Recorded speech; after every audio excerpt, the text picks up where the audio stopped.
यह कहानी है एक छोटे से गांव की जिसका नाम था आनंदपुर। इस गांव में हर कोई खुश और संतुष्ट रहता था। लोग आपस में मिलजुल कर काम करते और एक दूसरे की मदद करते। गांव के बीचों बीच एक बड़ा सा पेड़ था जिसके नीचे सब लोग शाम को बैठकर बातें करते और अपनी दिन भर की कहानियां साझा करते। गांव में एक बुजुर्ग व्यक्ति था जिसका नाम रामू काका था। रामू काका गांव के सबसे बुजुर्ग और अनुभवी व्यक्ति थे। उन्होंने अपना पूरा जीवन गांव में बिताया था और उन्हें जीवन का गहरा अनुभव था। वे अक्सर गांव के बच्चों को कहानियां सुनाते और उन्हें जीवन के महत्वपूर्ण पाठ सिखाते। एक दिन गांव में एक अजनबी आया। वह देखने में बहुत गरीब और थका हुआ लग रहा था। उसका नाम मोहन था। गांव के लोग उसे देखकर चौंक गए क्योंकि आनंदपुर में बहुत कम ही अजनबी आते थे।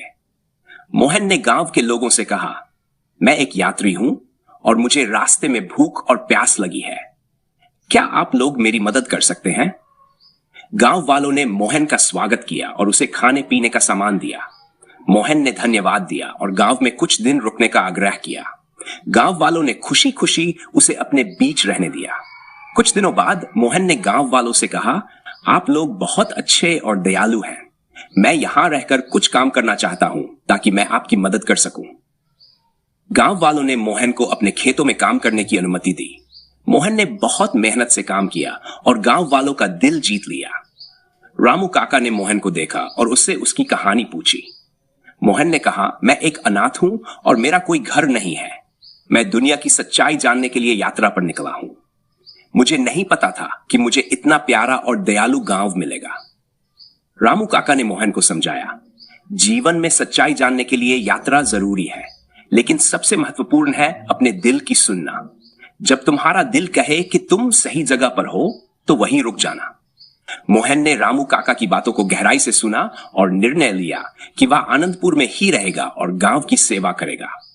गांव वालों ने भी मोहन को अपनाया और उसे अपने परिवार का हिस्सा बना लिया। समय बीतता गया और मोहन ने अपनी मेहनत और ईमानदारी से गांव में एक महत्वपूर्ण स्थान बना लिया। वह गांव के बच्चों को पढ़ाता, खेतों में काम करता और गांव के लोगों की हर संभव मदद करता। आनंदपुर अब पहले से भी ज्यादा खुशहाल हो गया था क्योंकि उनके पास मोहन जैसा एक सच्चा दोस्त और साथी था। इस तरह आनंदपुर की कहानी हमें यह सिखाती है कि जीवन में सच्चाई, प्रेम और अपनापन सबसे महत्वपूर्ण है। जब हम अपने दिल की सुनते हैं और सही रास्ते पर चलते हैं तो हमें सच्ची खुशी और संतुष्टि मिलती है।